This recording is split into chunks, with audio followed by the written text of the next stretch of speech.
Guys, I want to have a very important conversation with you today about your portfolio and what you were doing in this crypto market.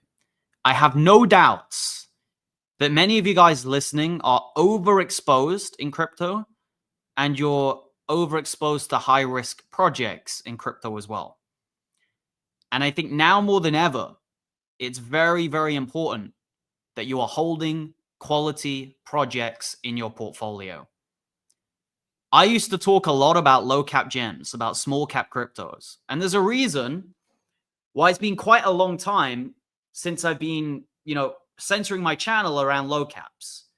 The past 6 months, 8 months, whatever it's been, I've predominantly talked about high cap coins like Sui, coins like Render, coins like Casper, coins like Tau. And there's good reason for that. The reason I've been talking so much about high caps is because really the only thing in the market which has been holding up. If you've been holding high risk coins lately, if you've been holding meme coins lately, your portfolio has probably been completely and utterly wrecked because of the crypto market. And why is this the case? Well, this is all to do with the macro. Okay, the chances of a rate cut in March are very, very slim. There's a 97% chance that there's no change. The chances of rate cuts for the rest of the year are on the low side in terms of quantity of rate cuts, okay? We got 24% chance of no rate cut, 31% chance of a one rate cut, okay, of 25 basis points, and 22% chance of a 50 basis point cut, which would be 2 cuts. Okay, so 2 25 cuts.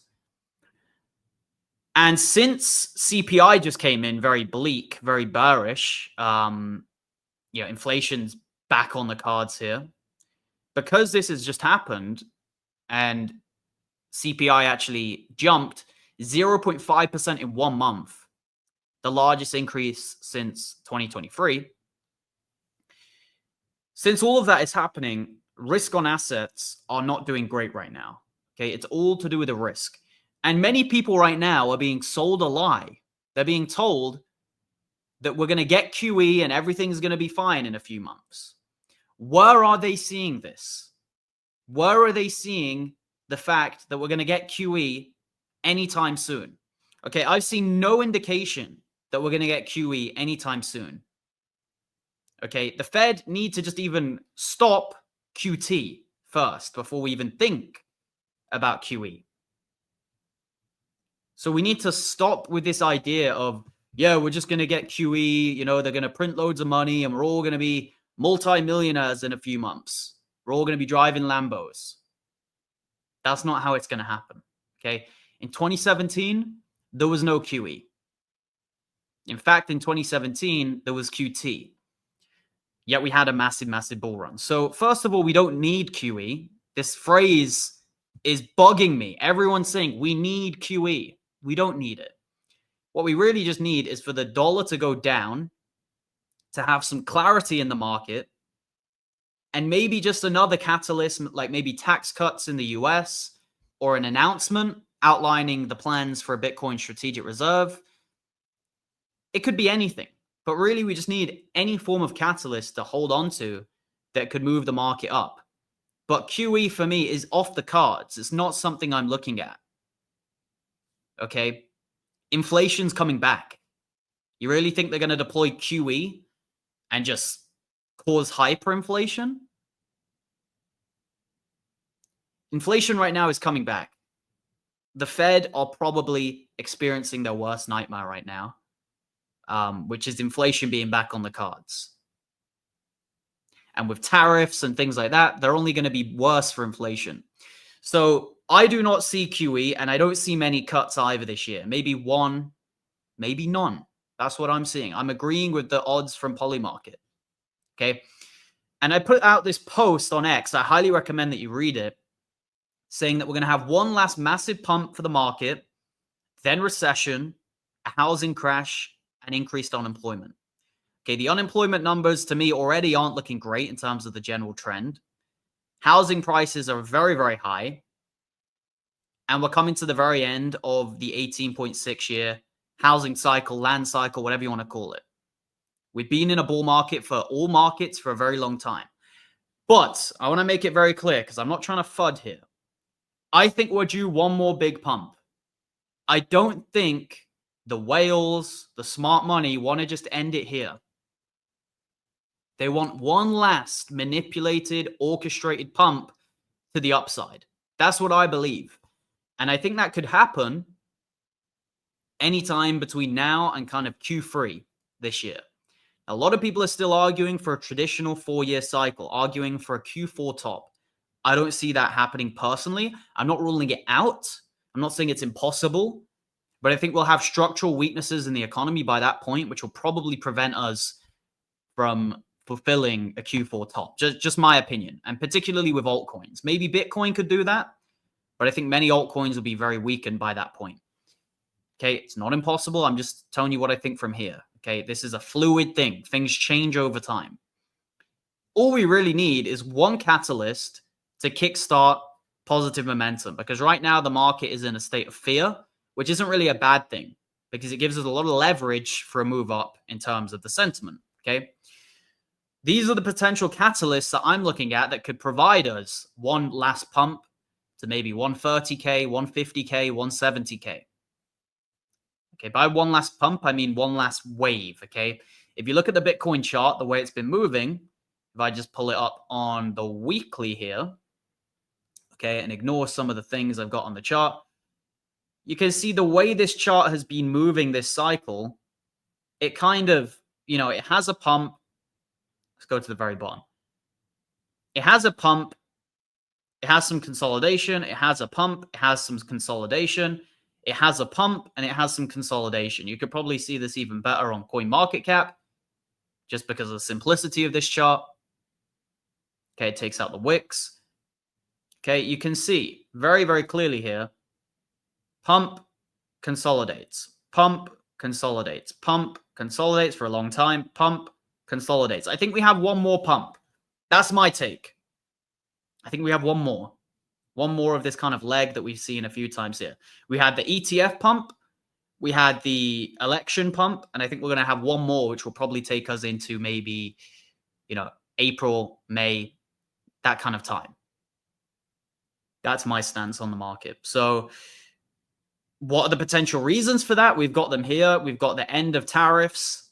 Okay, this could be good. Just getting some clarity around the international relations between economies, particularly related to China and these types of countries that actually have a lot of power. Because you don't want a tit for tat, back and forth trade war. Okay, particularly you don't want it against two of the major superpowers with China and the US.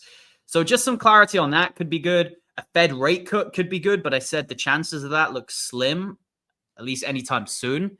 Maybe we get one towards the end of the year. Okay, you could have end of QT, this is supposed to say. I accidentally put QE, but end of QT would be positive. Okay, just an announcement that they're going to be stopping QT. Tax cuts in the US, that would increase liquidity. Okay, they could either do this by doing a tax cut on capital gains. If there's a capital gains tax cut, that would incentivize investment into crypto and assets. Okay, because there's more of an upside potential there if they cut tax. Or you could just have a simple income tax cut, which would bring more money in people's pockets, and they'd have more of an incentive to look at spending that money on things like crypto, okay? You saw during COVID a huge influx in liquidity through, at least in the UK, for example, they had a scheme where they were basically just giving people their wages without them going to work. So people had more money in their pockets as a result of that because they were staying at home. They weren't spending as much, yet they were still getting the money coming in. So a lot of people turned to investments, things like that. Hence why, the Rolex watches spiked during that period. Okay, another point is clear positive regulations for crypto. And then another one would be the strategic Bitcoin reserve plan outlined, okay?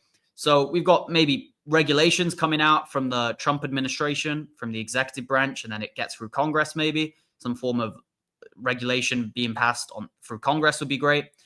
Or a strategic Bitcoin reserve outline. It doesn't even have to be the implementation, just an outline for that plan. something like that would be great as well. So overall, I think we got a good chance of getting to 130 to 175K Bitcoin during this final wave, this final move. The question is, how much longer are we going to consolidate before we start going up? And I would say a lot of that relies on the types of catalysts that we get. If all of a sudden today, Trump came out and said, we're going to be doing a Bitcoin reserve, we're going to try and pass it, I think the market would react very differently. Okay, it would start pumping. So a lot of it depends on these different things and just overall the economic data. Okay, the jobs, obviously the labor market, inflation, CPI just came in bad. These types of things all have an impact. So these are the things I'm going to be looking at. Just wanted to provide you a quick update on CPI because it came in pretty bad. I still think the market's going to be fine. Just look at the best opportunities right now. Don't be going crazy in your risk. The people who have been heavy in memes and shitcoins, they're having a really, really bad time right now. The people who are heavy in Bitcoin and SUI, like myself, obviously you're feeling some pain, but it's nowhere near as bad as the people in shitcoins, okay? If you're in coins like Bitcoin, Solana, SUI, these types of coins, yeah, sure, you've got a bit of a cold right now, but the people in meme coins, they're basically on their deathbeds right now, okay? They're being ready to be put in the coffin, is what I'm saying. So there's like a level to it. You've got absolute death, which is the memes, and then you've got a bit of weakness, a bit of sickness with the blue chips, okay? So you've got to understand this. This isn't the market to be playing crazy risks. This isn't the time to be going degenning in the meme casino. I think right now the time is to consolidate your portfolio, make sure you're in the best picks. And I've just given you a couple there.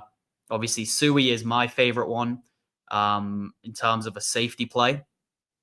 But I have Bitcoin as well. I have Casper, I have Render, I have Tau, and a lot of other strong coins, which they're not necessarily completely and utterly dumping right now. Like they are, but they're not having a terrible time, is what I'm trying to say. So go check out my VIP group if you guys haven't already. We have 24/7 conversations over there. We have voice chats, text channels. I also post some exclusive videos for these guys regarding crypto and altcoins and TA and things like that. We have a personal analyst in the group as well for technical analysis. So if you want any coins reviewed in terms of the charts, when to buy, when to sell, you can get them in the chat and you'll get a good answer. And you can track all my buy and sell alerts as well. So stop being a lone wolf in crypto. Join a group that's going to help you. And your chances of success are going to be a lot higher because the crypto market is very difficult. It's not an easy thing. But I've had multiple cycles myself. I've made it big in crypto, fortunately. And so have many of the other members who are also here to help. So go check it out. It's linked in the description. And yeah, appreciate you guys watching. Have a great rest of your day. Goodbye.